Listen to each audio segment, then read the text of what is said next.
Hola, bonjour à toutes et à tous, ça y est, c'est l'heure du Frantuguais Mag. Nous sommes mercredi, c'est le Frantuguais Mag numéro 55. Nous sommes en direct sur Facebook et sur Instagram. Je suis avec mon invité et comme vous avez pu le constater, ça y est, aujourd'hui on a inauguré pour la toute première fois, ça y est, le jingle de l'émission. Ouais! Wouhou! Génial. C'est bien parce que chaque fois je teste des choses, à chaque fois je sais pas si ça va marcher, donc à chaque fois que ça marche, je suis super content. Donc les amis, bonjour, bienvenue à toutes et à tous, on est en direct sur Instagram, où vous êtes déjà 28 à nous regarder en direct. Nous sommes également en direct sur Facebook, où vous êtes également 17 à nous regarder. N'hésitez pas à partager l'émission, à nous dire si vous allez bien, si vous êtes au travail, au bureau, au chantier. Ça peut être le cas aussi, hein. Bah oui, il y en a qui font la pause déjeuner. Est-ce que vous faites la pause déjeuner? En tout cas, merci d'être avec nous. Il y a Muriel Coelho. Hola Muriel, qui nous fait un petit coucou. Bon direct, merci. N'hésitez pas à nous dire si vous entendez bien et si vous voyez bien. Et surtout, si nos paroles, si mes paroles, si celles de mon invité qui est à côté de moi, que peut-être certains d'entre vous connaissent, collent bien avec les mouvements de nos lèvres pour voir s'il n'y a pas trop de décalage. Olá, Catarina, tudo bem? Olá, Maria. Olá, toda a gente. Il y a plein de monde, vous êtes de plus en plus nombreux à nous rejoindre, c'est génial. N'hésitez pas à partager l'émission. Christina Lefebvre, elle est à la maison avec les enfants. Hola. Toi aussi, mon invité, tu as des enfants? Oui, Oui. 2. Deux. Ça va? Et ils sont à la maison. Ça se passe bien la rentrée? Ça va, ça va, Ça va? ça va. Mais oui, mon invité est comme moi, il est papa de deux enfants et il partage sa passion avec aussi la vie de papa. Exactement. C'est pas simple tous les jours, mais Ouais, hein. Je sais pas vous comment ça se passe pour vous les parents, mais moi j'ai encore passé une nuit formidable. Couché à 1 heure parce que Hugo, le petit dernier, il voulait pas dormir. Et surtout, la petite qui se réveille vers 4-5 heures du matin. Donc c'est génial, la vie de papa, la vie de maman. C'est cool. c'est un truc de dingue. Bon, alors les amis, je suis avec mon invité. Peut-être certains d'entre vous le connaissent. Il y a Mafalda M qui nous fait un coucou. Hola Mafalda. Dites-nous si vous êtes aussi au Portugal ou en France ou dans quel pays. La semaine dernière, on avait des gens qui nous regardaient d'Argentine. C'est génial, ça va être top parce que cette émission aujourd'hui, j'ai le plaisir d'accueillir quelqu'un que je connais déjà depuis un petit moment hein, quand même. Je dirais une dizaine d'années. Ouais, à peu près. Tu confirmes, hein? Ouais, je Une confirme. dizaine d'années, un peu avant, aux alentours de la Cage Dorée, à laquelle tu as participé, tu as travaillé, tu as apporté aussi ta pierre à l'édifice de ce film, J'ai donné un petit coup de main. un peu plus même. On va en parler. Et du coup, on s'est connus plus ou moins dans cette époque-là. C'était aussi le début des réseaux sociaux. 2011 Facebook, donc c'était dans ces eaux-là. Et moi, du coup, je suis ton parcours et j'ai eu le plaisir, il y a quelques mois, avant l'arrivée d'Hugo, un peu avant l'arrivée d'Hugo, de voir une de tes œuvres. C'est un artiste, une de tes œuvres au musée du Louvre. Ah, alors de qui peut-il bien s'agir? Qui est mon invité? Que fait-il? L'œuvre, en l'occurrence, c'est un film. Mes très chers amis, j'ai le plaisir aujourd'hui d'accueillir en direct sur Facebook et sur Instagram pour ce 55e épisode du Frantuguais Mag, monsieur Christophe Fonseca, comme vous avez pu le lire dans la description. Christophe Fonseca qui est réalisateur franco-portugais, né en France, plus précisément à... Champigny-sur-Marne. Et c'est là-bas que tu as grandi? Exactement. Et qui aujourd'hui est devenu un réalisateur qui travaille en France, mais aussi dans le monde entier.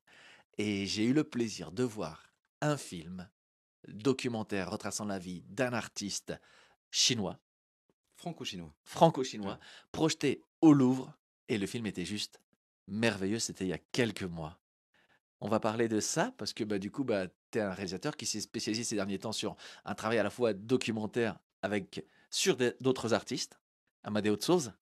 Amadeu de Sousa Cardoso, ouais, c'est un moment important pour moi parce que c'était parler de la vie d'un artiste que je considère l'un des plus grands artistes portugais et à l'occasion d'une exposition au Grand Palais. Et le fait de faire découvrir cet artiste en France, qui était très peu connu, mais aussi au Portugal, on a été assez surpris parce qu'au Portugal, c'est un artiste de référence, mais pas aussi connu que je l'imaginais.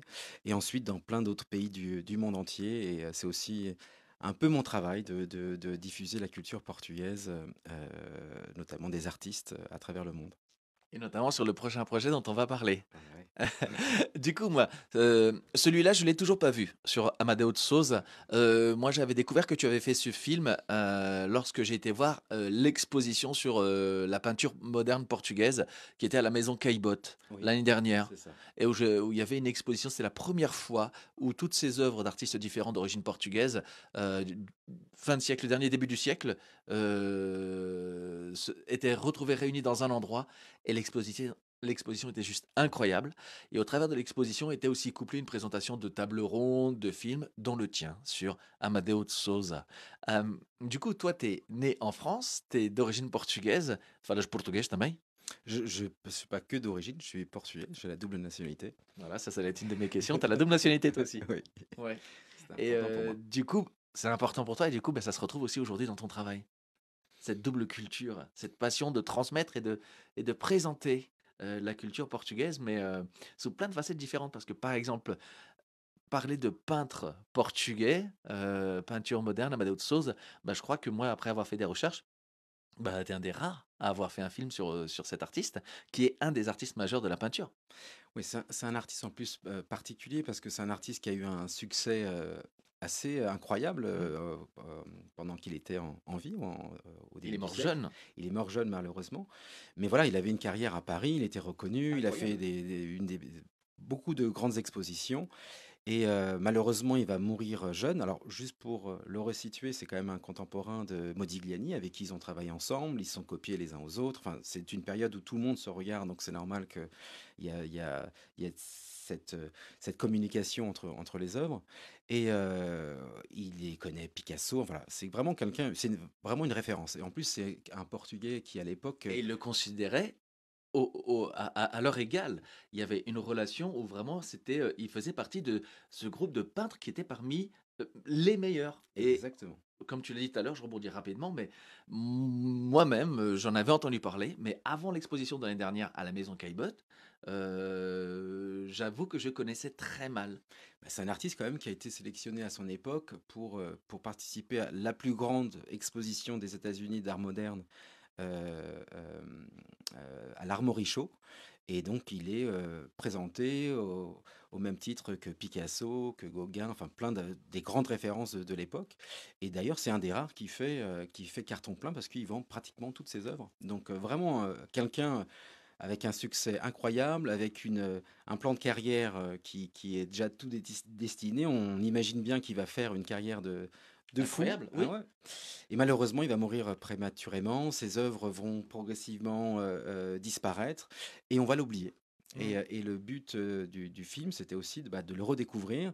Il y a eu un travail incroyable de nombreux curateurs, dont Helena de Freitas, qui a fait voilà, un travail de recherche sur cet artiste et qui a fait beaucoup pour qu'il revienne à la lumière.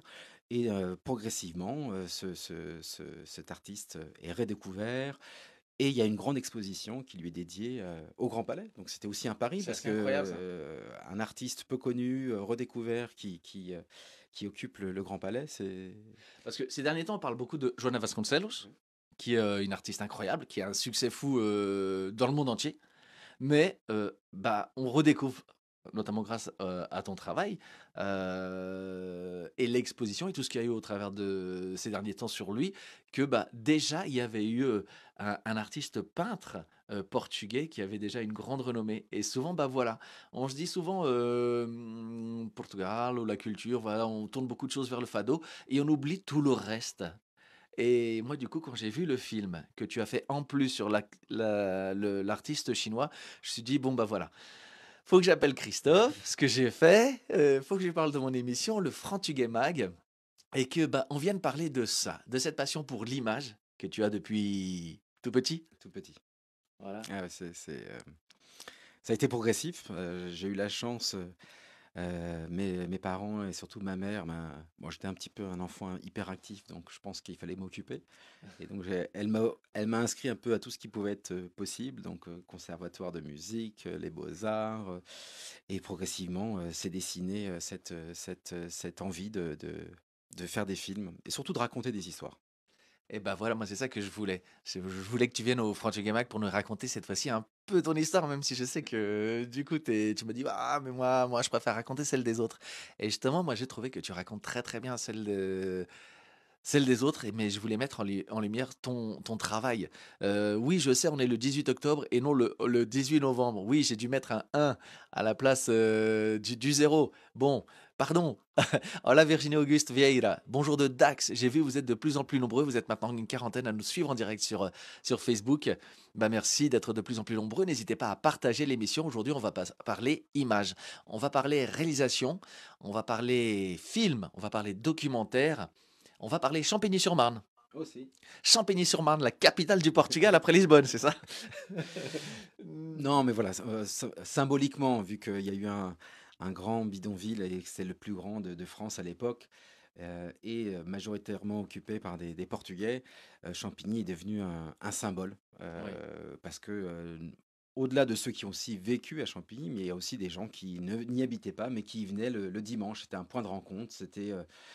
J'ai beaucoup d'histoires comme ça que j'ai accumulées au fur et à mesure des années, où on racontait que bah, les gens, quand ils arrivaient à Austerlitz, ils n'avaient pas beaucoup ils savaient pas très bien parler portugais. Des fois, ils avaient une adresse sur un bout de papier.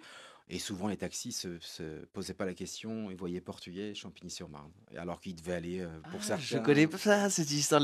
Ah! Donc, il y a beaucoup de gens qui arrivaient, les habitants Et du, c'est en du- fait les taxis qui les emmenaient là-bas. Bah oui, c'était le point de Les rencontre. taxis qui n'étaient pas portugais Ah non. Et il y a et qui aussi. parlaient pas portugais. Et ils se disent, lui, il vient du Portugal. Allez, Champigny-sur-Marne. Exactement. Bah, Mais c'était c'est la plaque dingue. tournante en fait. Il y avait uma paragem de Carreira où les gens qui arrivaient non clandestinement pouvaient arriver directement à À Champigny. Champigny-sur-Marne, havia uma paragem de Ah, carreira exatamente. officielle que vinha de Portugal.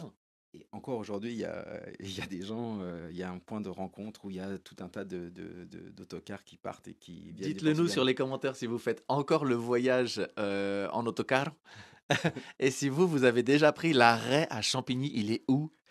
Eh ben, pas très, enfin, il y en a plusieurs, mais il y en a un qui est pas très loin d'où était justement ce fameux bidonville. Ok, J'aime pas mais dire, c'est j'aime pas trop dire bidonville. C'est as barracas, les As baraques. barracas, Voilà. voilà. Et justement, on va en parler tout à l'heure. Manuel Amaro, hola, bon dia. Adélia Madaleno, bon dia. J'espère que vous allez bien. Merci de nous rejoindre. C'est un épisode du Frantugué Mag tout particulier que j'ai beaucoup de plaisir à présenter aujourd'hui. Je suis avec Christophe Fonseca pour ceux et celles qui nous rejoignent. Christophe est réalisateur. Il est né en France, d'origine portugaise. Il a les deux nationalités. Depuis tout petit, sa passion, c'est l'image. Et il est devenu réalisateur. Il avait fait aussi de début de carrière de comédien, mais finalement, il s'oriente vers raconter les histoires, qu'il raconte très bien, et tu es en train de travailler en ce moment sur un projet. Justement, je rebondis là-dessus parce que du coup, quand on s'était eu au téléphone pour t'inviter, pour venir parler des films que tu faisais, tu m'as parlé de ce projet. C'était il y a donc maintenant 6-8 mois. Ouais. On s'est dit qu'on allait essayer de se voir en juillet. On n'a pas réussi. Et à la rentrée, je vois que les choses avancent. Et du coup, je me suis dit, bon, allez, maintenant, il faut que tu viennes. Et ben, ça tombe bien puisque le projet a bien avancé. De toutes ces histoires, de ce que tu as commencé à nous parler sur Champigny et sur Marne, très vite, tu as porté en toi l'envie de raconter cette histoire, l'histoire des gens, l'histoire de Champigny, l'histoire des immigrés. C'est quelque chose qui m'a marqué depuis l'enfance. Et des fois, je me demande même si je fais pas des films parce que j'avais envie de raconter cette histoire. J'étais enfant et une partie de ma famille, elle est arrivée en France et a vécu dans ce bidonville. Et au fur et à mesure des années, ben, j'ai aussi les amis des amis, enfin tous ceux qui ont vécu ce bidonville. Et moi, j'étais caché sous la table, enfant, et j'écoutais ces histoires de comment les Portugais arrivaient en France, le voyage clandestin, les risques qu'ils prenaient. Certaines personnes que je connaissais racontaient qu'ils avaient perdu quelqu'un sur le trajet. Voilà, des histoires tragiques, des histoires difficiles. Et moi, quand on est enfant, ça nous fait un peu à la fois rêver et à la fois c'est des histoires surprenantes et ça m'a toujours, enfin ça m'a marqué parce que ces histoires me paraissaient hors du temps. C'est-à-dire comment ces gens étaient arrivés là. Moi, je trouve ça toujours incroyable. Encore aujourd'hui, quand mon père m'a raconté l'histoire, dont enfin, ceux qui viendront voir le nouveau spectacle Portugal voyage au centre du monde comprendront. Mais moi, par exemple, cette histoire, questionner mon père pour lui demander vraiment comment il est venu en France. Ma mère est venue avec des papiers. Elle faisait partie des gens dont tu as parlé, qui avaient un contrat de travail. au travers de ses parents. Son père, donc mon grand-père maternel, avait des papiers officiels pour venir, en France. Donc ils ont pris un autocar. Je ne sais pas où ils sont arrêtés, mais je vais leur poser la question. Ça se trouve, ils se sont arrêtés à Champigny. Possible. Donc je connaissais l'histoire, mais celle de mon père, je savais que c'était à Salte. Mais j'ai mis 40 ans pour poser la question à mon père et on s'est posé et je lui dis vraiment: «Bon maintenant, raconte-moi vraiment comment ça s'est passé». C'est un peu le projet de ce film. Ce film, c'est ça. C'est une histoire qu'on m'a racontée enfant. J'avais bien très vite compris que c'était une histoire que les gens qui se la racontaient qu'entre eux, dans le sens où les gens qui avaient vécu l'histoire se la racontaient entre eux, mais c'était pas une histoire qu'on racontait aux autres.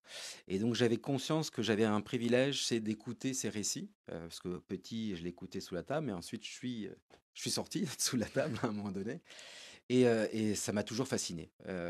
Et donc du coup, j'étais un peu dans ce secret et au fur et à mesure, de la famille qui est passée par là, des amis, des amis, des amis, il y a une communauté qui s'est créée et j'étais friand de savoir, donc j'ai commencé aussi à Quel a été le enregistrer. parcours de chacun?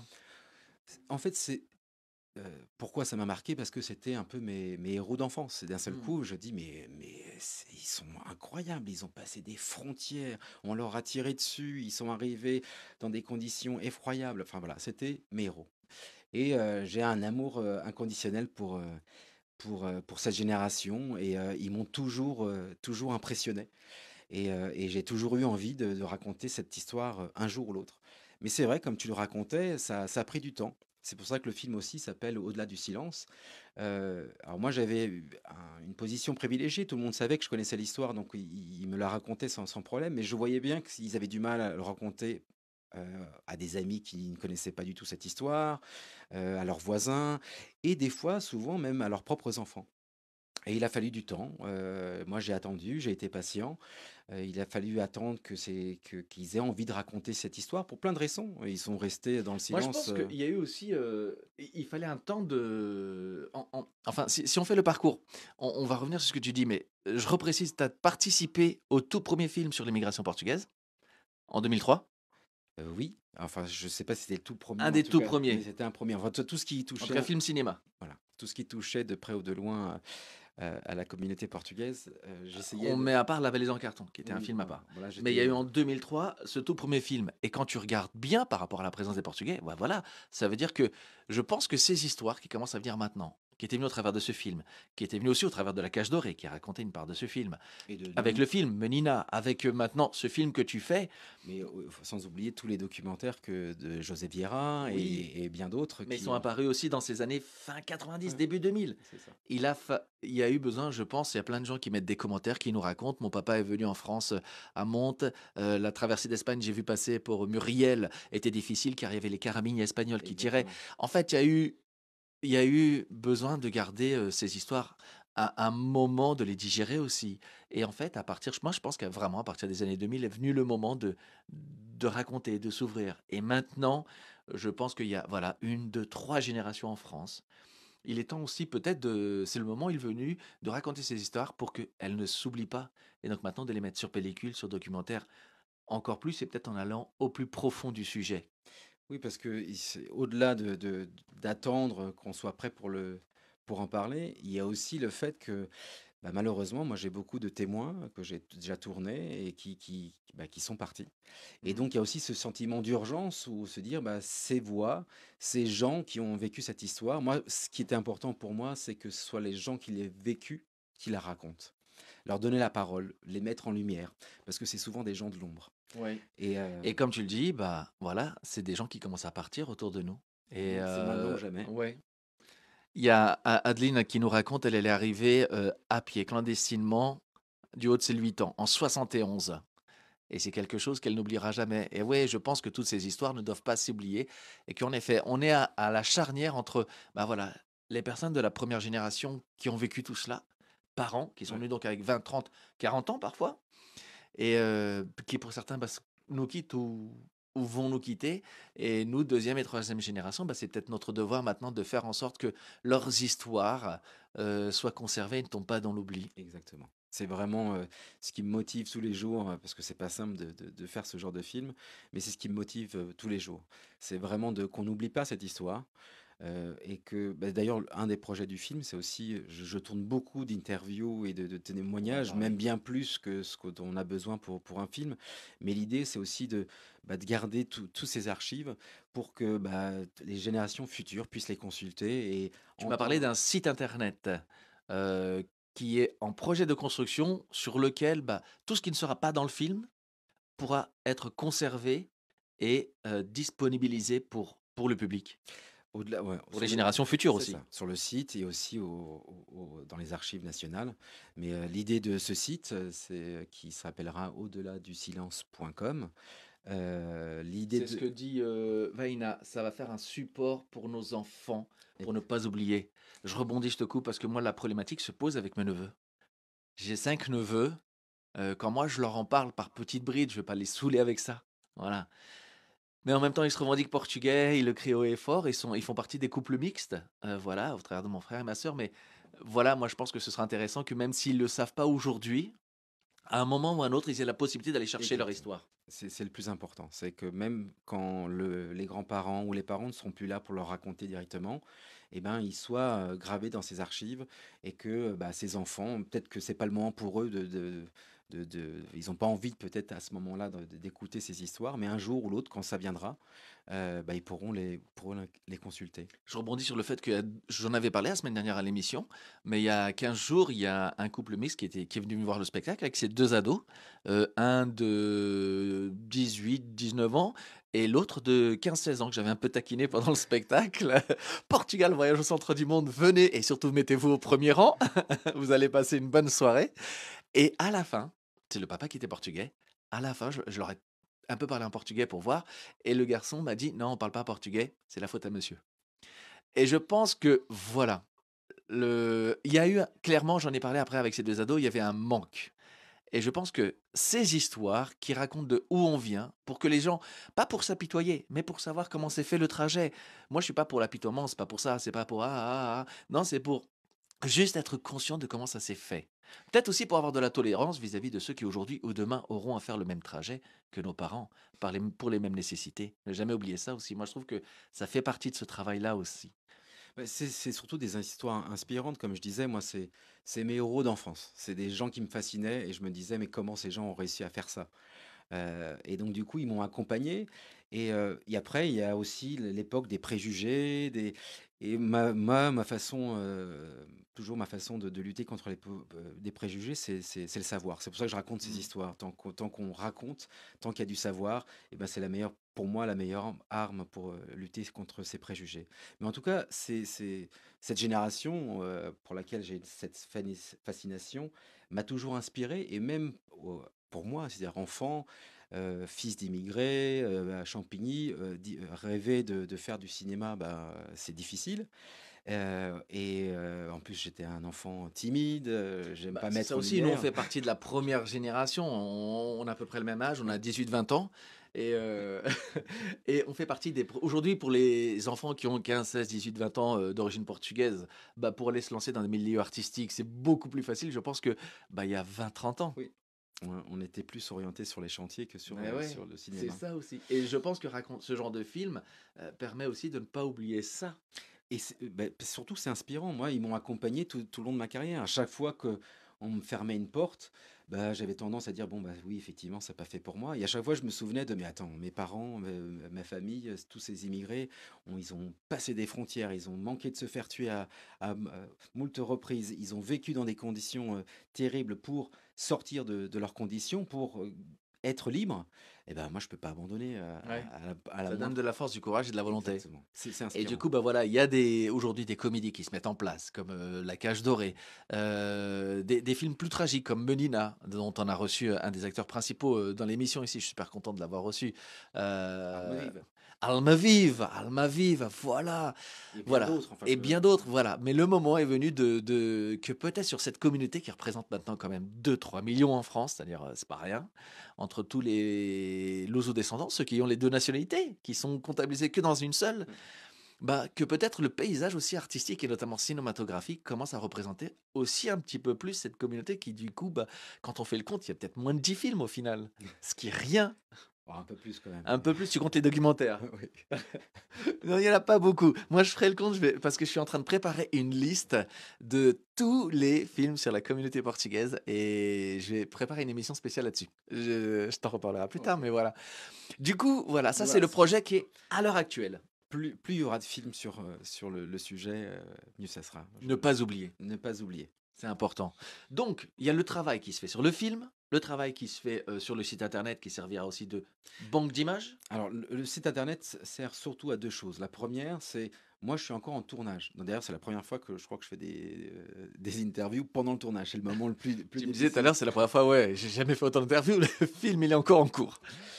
et en plus, voilà, je suis pas très à l'aise dans ce genre de choses. Mais bref, Force.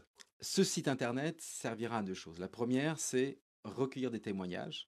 Les gens qui sont passés par là pourront, nous contacter et si c'est possible, on ira, tourner leurs témoignages et de 2, et ça, c'est une chose très importante pour moi, c'est d'offrir la possibilité à la seconde, 3e, 4e génération de rendre hommage. Ce film, c'est vraiment, l'envie de rendre hommage à cette génération qui m'est très chère.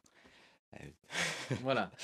et donc les gens pourront, on va les inviter à pouvoir poster une photo, soit de leurs grands-parents, soit de leurs parents, enfin quelqu'un qui a connu cette émigration et on essaiera, dans en tout cas les 1ers qui contribueront, à cette action, de les mettre dans le film pour que, bah, on puisse, au maximum, le plus de gens possible puissent rendre hommage à leurs parents ou grands-parents. C'est là où je reprécise, c'est un film documentaire. L'objectif est de l'emmener en festival, ensuite dans les salles obscures, au cinéma et Et à la télévision. à la télévision, mais que après cette vie, on va dire normale d'un film, bah en fait, l'histoire continue à vivre au travers des réseaux sociaux, au travers d'internet, pour justement devoir de mémoire que ça ne tombe pas dans l'oubli. Oui, bah, d'ailleurs sur le site, ils pourront mettre, les gens pourront mettre, voilà, mon père est venu de ce petit village ou de cette ville en telle année, il est arrivé en France en telle année. Ça permettra aussi de, de créer des lignes de parcours, mais surtout qu'on n'oublie pas, parce qu'il y a aussi beaucoup de gens qui ont vécu ça, qui ne sont pas là aujourd'hui. Donc pour tous ces gens-là, ça sera aussi une façon de leur rendre hommage. Il y a Et c'est aussi une façon de voilà, moi, c'est pas un film personnel dans le sens où c'est mon film, c'est un film que je veux bah, ouvert. vu ce que tu m'as dit, moi je pense que c'est ton film, mais c'est le film de beaucoup Exactement. de Portugais. Et donc c'est l'idée, c'est d'ouvrir à tous ceux qui ont envie de participer, qui ont un grand respect pour cette génération, entre guillemets «sacrifiée» et d'une façon ou d'une autre, de pouvoir leur rendre hommage. Ah, il y a plein de gens, il y a plein de témoignages. On reçoit tout plein de témoignages. Je pense que c'est. Vous pourrez après retrouver la page sur Instagram du film. Donc, c'est Au-delà du silence. Documentaire. Vous tapez Au-delà du silence documentaire, vous allez trouver. Vous pourrez vous abonner à cette page. Je vais mettre toutes les indications. Vous pouvez vous abonner, voir déjà les informations qu'il y a dessus. Il y a déjà quelques articles, en effet, quelques interviews.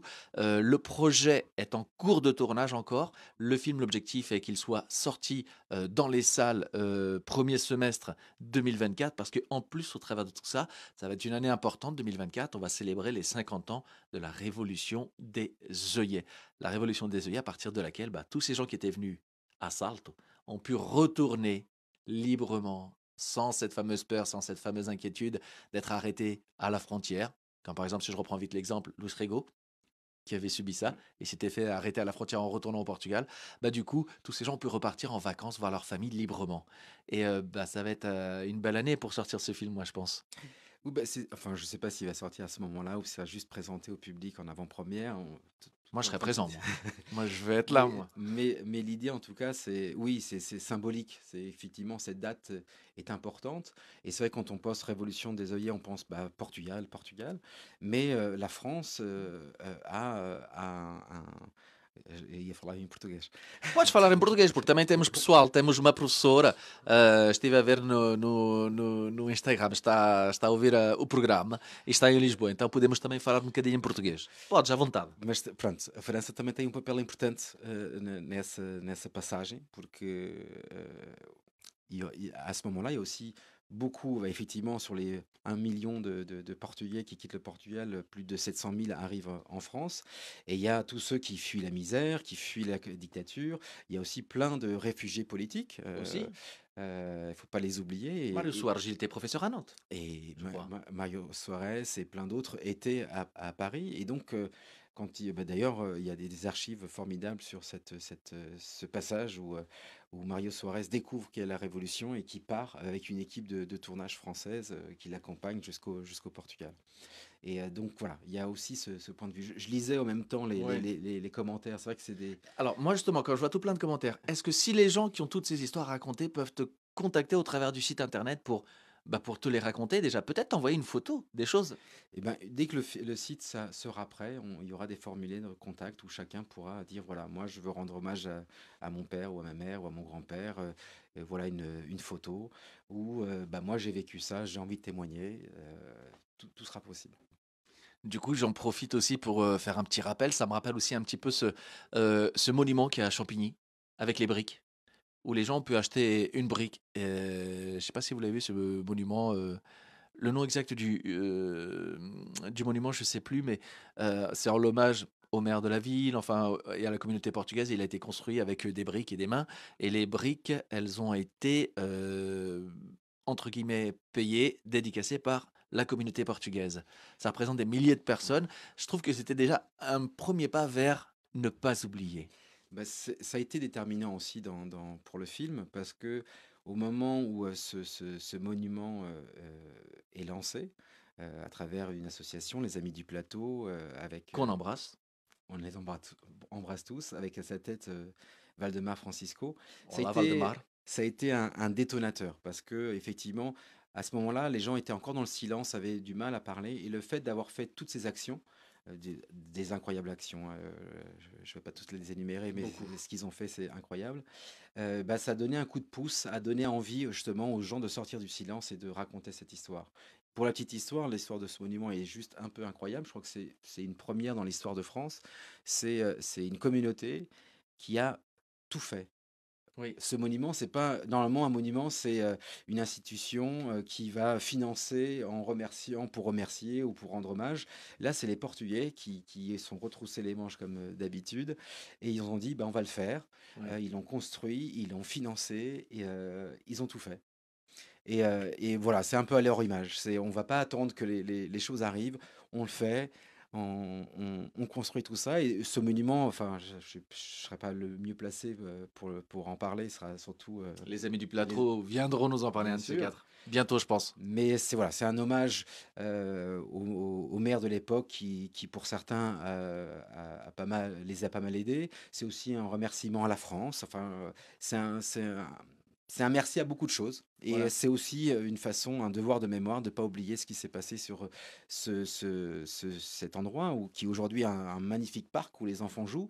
Mais il ne faut pas oublier que bah, dans cette terre, il y a des vestiges de ce qui fut le plus grand bidonville de France. Il y a le président portugais et le premier ministre portugais. C'est la première fois qu'ils étaient en déplacement au même endroit. C'était quelque chose qui était hors protocole, ça ne s'était jamais fait, qui du coup était venu pour inaugurer ce monument. Exactement.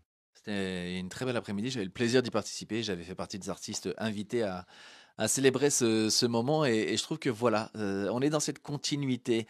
Il y a quelqu'un qui vient de faire des recherches sur Google et qui me dit au-delà du silence, ce n'est pas le documentaire dont tu parles. Simplement parce que le documentaire est en cours de tournage. Il n'est pas fini, il n'est pas encore distribué, il est en préparation. Au-delà du silence, vous pouvez trouver la première ébauche de communication sur le film qui est sur la page Instagram. Le site va arriver bientôt, donc n'hésitez pas à suivre la page de Christophe Fonseca sur Facebook, mais aussi sur Instagram. Sur Instagram, allez liker la page Au-delà du silence-documentaire. Mais le monsieur a raison parce qu'effectivement, enfin, déjà, c'est pas le titre définitif, il y aura une suite au titre, mais qu'on révèle pas tout de suite. Mais il y a Secret. eu un film il y a une quinzaine ou une vingtaine d'années qui portait le même titre, d'où peut-être la confusion. Du coup, il y a quelqu'un qui nous a parlé et qui a rappelé le film auquel tu as participé en 2003. C'était avec Anna de Palme. Ça s'appelait Sans elle. Ouais. Ouais. Et c'était un film qui racontait les vacances d'enfants d'immigrés. Il leur arrive tout un tas d'aventures. avec des comédiens formidables, Aurélien Vic, Bérénice Que Bejo. tu as coaché. Ouais. Et moi, Aurélien, je l'ai connu en faisant les plateaux d'humour au Pranzo. En début de semaine, j'ai démarré en tant qu'humoriste il y a une dizaine d'années. Il organisait ce qu'on appelle un plateau tous les lundis soirs, une fois par semaine. Et on allait tous faire 5-10 minutes. Et on était des dizaines et des dizaines à passer. La soirée commençait à 20h30. Elle se terminait à pas d'heure jusqu'au dernier mot trop. Aurélien, qui avait déjà un peu de succès, Ouais, qui vient d'une famille de comédiens, bah, avait déjà fait ce film et d'autres. exactement. Et il avait une attention et une tendresse toute particulière pour le petit portugais Ouais, et d'autres. Mais donc, c'était lié aussi à ce film. Et toi, tu l'as coaché sur ce film. oui, et Parce qu'il n'est après, pas du tout portugais, Aurélien. exactement. Mais enfin, avant le tournage. Mais j'étais surtout le premier assistant réalisateur du film. Ça s'est fait, enfin, c'est une histoire un peu dingue. Moi, j'étais en train de présenter un film que je faisais au Festival de Cannes. Et un jour, je reçois un coup de téléphone d'Anna de Palma qui me dit, juste en train de faire ce film, j'ai besoin d'un coup de main, il faut que tu viennes. Et comme d'habitude, dès que il s'agit du Portugal, le lendemain, j'ai pris un avion et je suis parti faire le film avec elle. Et voilà, ça a été une aventure Exceptionnel, parce que exceptionnelle parce que on avait l'impression de se dire, ah, enfin, on parle de nous. ouais, c'était Euh, 10 années avant La Cage Dorée, hein. ouais. Et il y avait Elena Noguera, il y La avait sœur de Lio, exactement. Enfin, je ne vais pas tous les énumérer, mais il y avait des acteurs Bérénice Bejo. Elle est incroyable, cette actrice.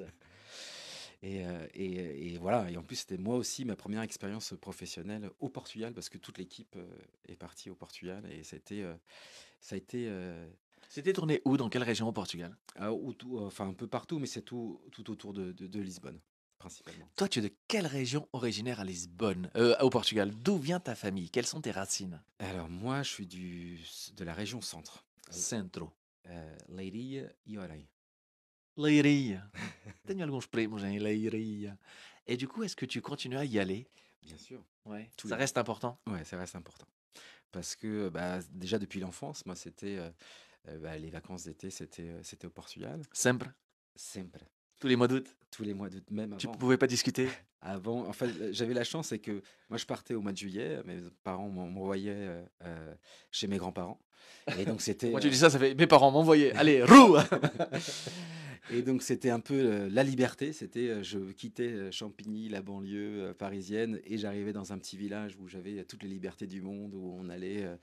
Íamos roubar fruta e pronto. Ah, Robert Fruta. Eh, on a Chef Rui Cardoso. Oh là, Chef Rui Cardoso, un des plus grands cuisiniers portugais en France, qui est en Charente-Maritime et qui nous fait un gros coucou. Il est de Leiria. Ah, Tu le connais pas? non. Ben, j'espère le connaître bientôt. Et, euh, et après, moi, mes parents n'avaient pas de maison au Portugal. Donc, du coup, Ah non, ouais, on devait être les rats. Donc, mais ça avait un avantage, t'es allé chez tout le monde? c'est qu'on faisait le tour du Portugal. Donc, j'ai eu la Ah, chance pas de mal. faire le tour du Portugal, de connaître toutes les régions, le nord, l'Alentejo, o Algarve, o Minho, Trás-Montes, Mais en étant déjà jeune. jeune. Et donc, voilà, Ah, bah alors que ça, c'est bien, moi, je trouve, ouais. parce que moi, pour visiter le Portugal, j'ai dû attendre d'avoir 18 ans. Parce que nous, le Portugal, c'était on allait au village de papa, on allait au village de maman, et le reste, pourquoi faire? Et là, c'était formidable parce que du coup, bah, j'ai découvert l'ensemble du Portugal, la culture qui diffère de chaque région. Et c'est là où je me suis rendu compte de la richesse de cette culture qui m'a... Il y a Thomas qui nous fait un grand, grand, grand coucou. Thomas qui était un des rôles principaux dans le film Menina, qui était donc ici au Franchigama il y a 15 jours et qui a hâte aussi de voir ce documentaire. Moi Je aussi. pense qu'il est attendu par beaucoup de monde. Et c'est pour ça. Mais ne Et mettez pas l'impression parce que non, c'est... mais je pense qu'il était temps de faire un film documentaire avec objectif les grandes salles. Il y en a eu pour la télé, il y en a eu pour les réseaux sociaux, il y en a plein. Mais sur cette histoire-là, et si vous allez tout faire pour qu'il sorte voilà, en 2024, année des 50 ans de la Révolution des œillets, je pense que s'il y a bien une année où il faut le faire, c'est ça. Parce que célébrer pour moi la Révolution des œillets, ok, c'est la fin de la dictature, ok, ça va être tous ces gens qui sont descendus dans la rue, ces militaires, les capitaines d'Avril, le film de Marianne Medeiros, c'est excellent. Euh, mais je pense qu'il ne faudra pas ne pas oublier un éclairage, un spotlight sur tous ceux qui ont dû partir pour une vie meilleure, pour offrir une vie meilleure, s'offrir une vie meilleure, mais l'offrir aussi à leurs femmes, à leurs enfants qui étaient restés au pays. Et on a déjà vu quelques lignes, quelques commentaires de gens qui les ont rejoints à pied avec toutes les difficultés qu'on peut savoir. Et j'espère que moi, c'est ça, c'est que ces 50 ans qui vont être célébrés de cette révolution portugaise, n'oublie pas ces millions de personnes, cette diaspora portugaise disséminée à travers le monde, qui a fait aussi que peut-être la révolution a pu avoir lieu en apportant des idées, en envoyant des choses, des impressions. Ici, ça se passe comme ça. Ici, on a le droit de faire ça. Tu te rends compte? J'en avais parlé des fois avec ma famille et le fait qu'ils racontent, qu'ils puissent raconter aussi que toutes les libertés qu'ils avaient en France ou ailleurs, bah, ça travaillait aussi dans la tête des gens là-bas. Je pense que c'est aussi un des ingrédients de la révolution, Aussi, indirectement, c'est aussi indirectement. c'est des familles qui ont beaucoup soutenu leur propre famille, qui ont envoyé de l'argent. Et il y a d'autres, enfin, on le découvrira aussi dans le documentaire, cet argent aussi a servi à plein d'autres choses, parce que l'État portugais a vite compris qu'il y avait beaucoup de travailleurs et qu'il y avait beaucoup d'argent, et ils sont venus avec euh, des petites fourgonnettes qui faisaient office de banque et récoltaient cet argent pour financer Ça, je le connaissais pays. pas ça. Et oui, il y a plein de choses qui se passent à ce Mais moment-là. du coup, moi, ton documentaire, mais il va faire combien d'heures? Tu... Je sais pas encore. Encore une fois, c'est la première fois que je fais ça, c'est-à-dire parler d'un film qui n'est pas encore fait. Mais c'était aussi parce que je veux offrir la possibilité aux gens d'y participer. Pour moi, c'est très important voilà, qu'il y ait une sorte de collectif, que chacun puisse participer à rendre hommage à cette génération. C'est un film que je porte depuis que j'ai 12 ans. Je crois que la première fois que j'en ai parlé, c'est ça. C'est à cet âge-là. Et depuis cet âge-là, adolescent, j'ai filmé ma grand-mère, j'ai filmé des gens, des témoignages. Et voilà, ça fait longtemps que je l'attends moi aussi. Donc j'espère qu'il Est-ce qu'il y aura un sera. making-of? Je sais A pas, priori. pas pour l'instant, mais Pas pour on va l'instant? voir. Bon, On va voir. je me porte volontaire. Ok. Je suis candidat, je peux envoyer mon CV? Non, parce que toi, en plus, les making-of, tu en as fait aussi? Je n'ai De fait, films? je n'ai fait un. Comment il s'appelle? C'est pour la cage dorée. Voilà, Ouais. on va en parler un peu aussi. La Cage Dorée, bah, tu étais dessus. Tu étais sur ce projet qui a regroupé énormément d'artistes, de gens issus de l'immigration portugaise, des luso-descendants. Toi, tu es celui qu'on voit dans le DVD derrière la caméra qui a filmé les gens, le film. Donc, si vous avez le DVD, moi je l'ai. Ma mère là, tout le monde là, je pense.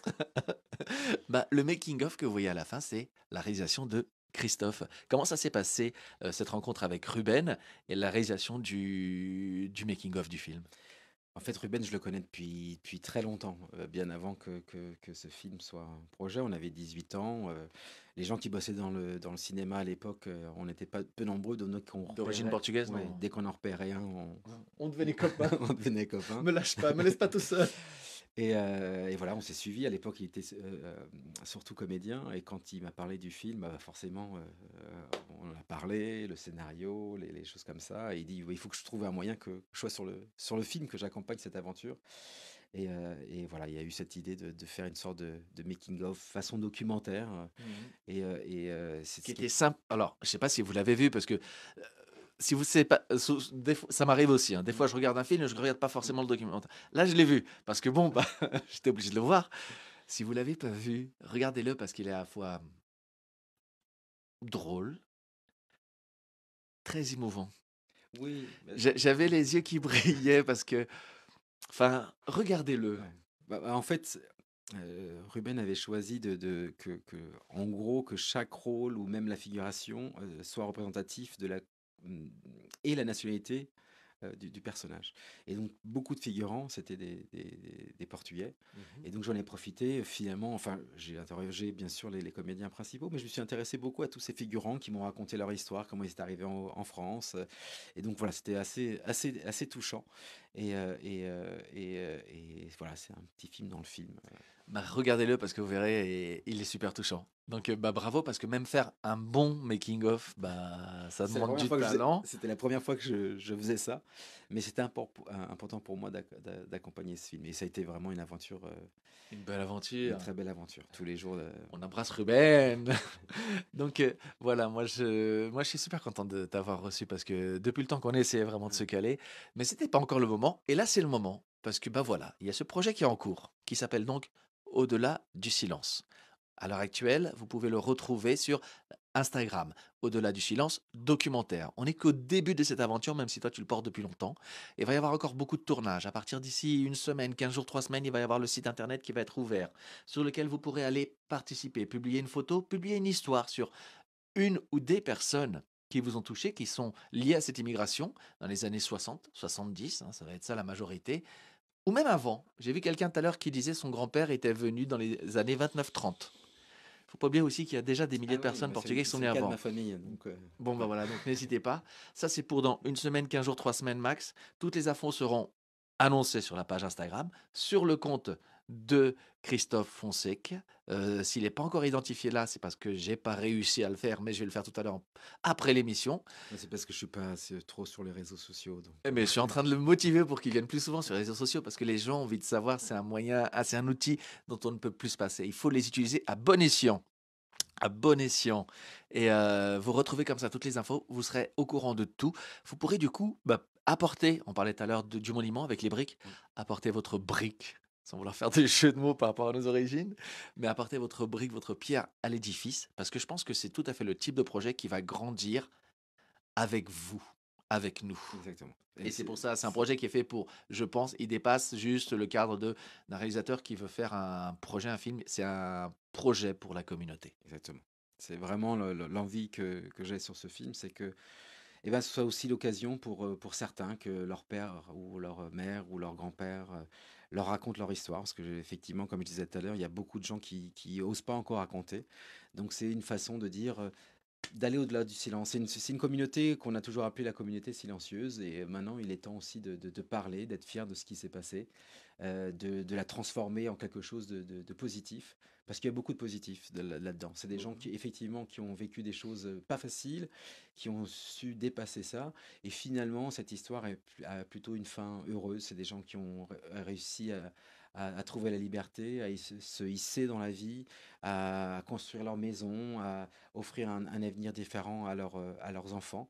Et pour tout ça, chapeau. Il y a Paris Porto qui est en direct et qui t'applaudit. C'est l'épicerie de Paris, Paris Porto. Ils ont remporté il y a 2 ans le prix de la meilleure épicerie étrangère de France. Ils sont top pour faire tout plein de bonnes choses pour se régaler et notamment mon petit coup de cœur, o caldo verde. Le bon caldo verde qu'ils font. Miam, miam, miam, miam. J'ai bientôt passé vous voir les amis. On avait parlé aussi de tout ça. Eux aussi, c'est ce qu'ils essayent de faire. Je- Je vois Ouais. je suis un peu ému, hein, parce que je vois plein de commentaires de gens qui racontent leur histoire, et l'histoire de leur famille. Et voilà, ça me touche beaucoup. Et je pense que tu vas en recevoir plein d'autres. Moi, dès que je le pourrai, je vais relayer l'info. Quand le site sera ouvert, je vais aussi, je ferai une publication pour dire, bah voilà, le site est ouvert. Christophe vous attend sur Internet pour raconter tout ça et pour que ce projet, finalement, prenne un peu la forme de ce monument, mais de manière audiovisuelle. Exactement. Surtout que Et c'est important parce les que, amis comme du tu le dis, voilà, plateau, il y a des premières personnes qui commencent à nous quitter de ces générations et il faut pas que toutes ces histoires tombent dans l'oubli. c'est essentiel. C'est vraiment la pierre angulaire du film, c'est que, que cette histoire soit racontée par ceux qui l'ont vécu. Souvent, moi j'étais enfant, quand il y avait un débat à la télévision, bah, il y avait un historien, un spécialiste, mais c'était jamais les gens qui l'avaient vécu, parce qu'ils avaient un accent, parce qu'ils savaient pas très bien s'exprimer, enfin pour tout un Et puis tas de comment mettre raisons. des mots sur enfin, ceux qui viendront voir mon spectacle ceux qui l'ont déjà vu comprendront, là, notamment avec la scène finale. Mais voilà, c'est pas facile de mettre des mots sur ce qui au départ était une épreuve, même si c'est pour ça que moi je suis pas dans le Ah larmoyant non, pas et je du veux tout. pas et je trouve que ton projet est génial à ce niveau-là. C'est que le but, ce n'est pas de s'apitoyer, c'est de montrer aussi toute la richesse et tout le bonheur, tous les bénéfices qu'il y a eu derrière les épreuves. Et surtout, c'est de la manière aussi comment ils ont surmonté ces épreuves. Et ce qui m'a toujours, moi, bouleversé quand j'étais enfant, quand ils me racontaient cette histoire, c'est souvent, j'entendais une phrase, c'est: ça a été les plus belles années de ma vie. Et j'ai mis très longtemps à comprendre pourquoi. Maintenant, je l'ai compris, et on le verra dans le film. Mais quand on parle de bidonville, eh ben, au sein du bidonville, on y faisait la fête. On y était solidaires. On s'est entraidés comme jamais. Et d'ailleurs, c'est aussi pour ça que il y a eu aussi une sorte de réussite de cette communauté, parce qu'il y a toujours eu une entraide très importante. Et c'est aussi ça que j'ai envie de raconter. C'est ce miracle, comment, au milieu de la boue, au milieu du désespoir, de la misère, eh ben, la joie naît. euh, Au milieu de ça. Et moi, encore hier, je travaille avec une documentaliste, on recherche des photos, des images perdues, et je retrouve une photo d'un bal extraordinaire Dans le bidonville. dans le bidonville, on voit les gens heureux. Mais Et en je crois fait, que c'est plus ça. t'en dis là, et plus ça donne envie. Mais on veut le voir là, on veut le voir. Bah, il y a Thomas qui a suivi toute l'émission. Merci d'être Thomas d'avoir participé d'avoir été présent avec nous sur l'émission. Bah, lui aussi, il dit qu'il essaiera de partager et de participer à cette collecte de témoignages. Et il trouve aussi que c'est un beau projet. Thomas, bah, vous l'avez peut-être vu la semaine dernière, il était sur France 2 à la télé. Merci d'avoir été présent sur l'émission, Thomas, et de relayer aussi tout ça. Et je pense que ce sera aussi notre rôle après à nous, à toute la communauté artistique aussi, de jouer de notre influence pour que bah, ce film documentaire témoignage ait un beau succès, une belle carrière, une belle vie. Ça fait déjà 50 minutes qu'on parle. On déborde tout le temps. J'aimerais juste te dire quelque chose. Encore une fois, merci Christophe d'être venu. Voilà, bah, on pourrait encore en parler longtemps.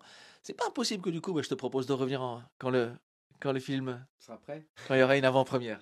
Au Avec, minimum, avec avant-première. plaisir. Avant ou après? Ouais. Après. Allez. Si c'est une avant-première, vous allez vite remplir la salle. Mais après, On tu verra. bloques déjà ton agenda. On Je verra. te vais au Et Frantigay voilà. Mag. Je voulais surtout vraiment remercier tous les commentaires. Moi, j'ai pas l'habitude de tout ça. Je vois tous ces commentaires qui me Tu vois, font c'est chaud au important les cœur. réseaux sociaux. Ouais. Et merci pour le soutien, et merci pour nos parents. Moi, je voudrais juste, c'est toi, de toute façon, tu vas avoir le mot de la fin. Moi, je voudrais juste vous remercier et vous donner un peu l'actualité aussi de Portugal, voyage au centre du monde, qui a une partie de ça aussi. Je vous ai parlé déjà deux, trois fois de la scène finale. Quand tu viendras Ouais, le je vois voir, bien. tu comprendras.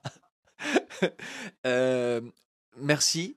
Parce que, en fait, le spectacle, il est complet depuis 3 semaines. Pour ce samedi-là, il reste plus qu'une place.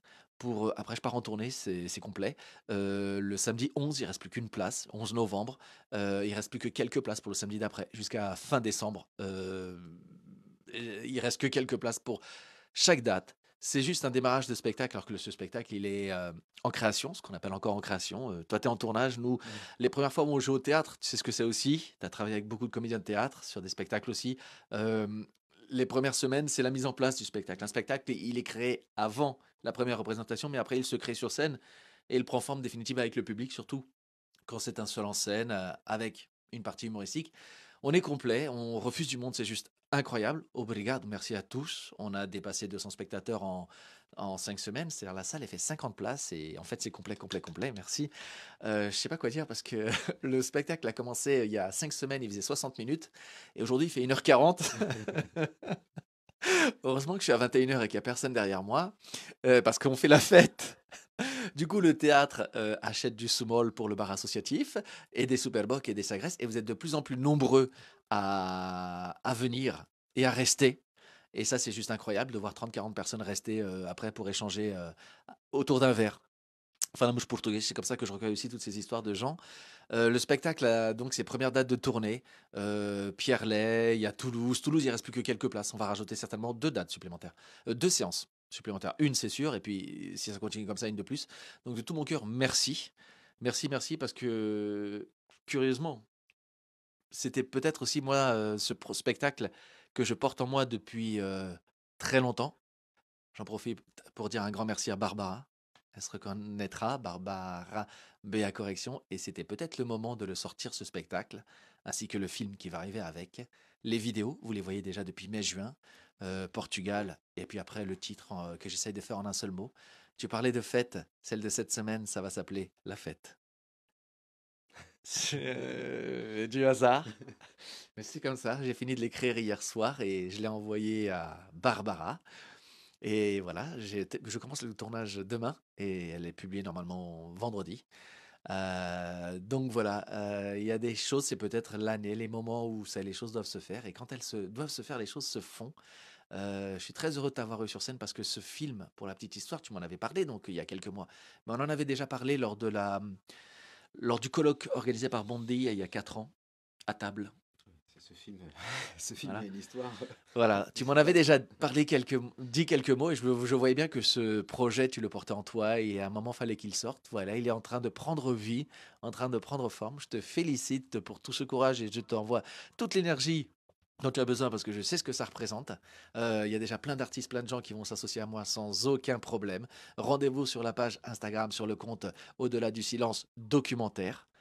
Merci de tout mon cœur. Rendez-vous sur scène, rendez-vous avec les vidéos, rendez-vous avec le Frantuguais Mag, qui aussi, ce matin, la première émission, il y a une des premières émissions qui vient de dépasser les 20 000 vues. C'est juste incroyable pour cette émission qui a commencé pendant le confinement, qui faisait 3 000 à 4 000 vues. Il y a un an et demi, quand je l'ai reprise, on a commencé à 4 000 à 5 000 vues. Et puis bah, ce matin, il y a une émission avec les replays qui a dépassé 20 000 vues.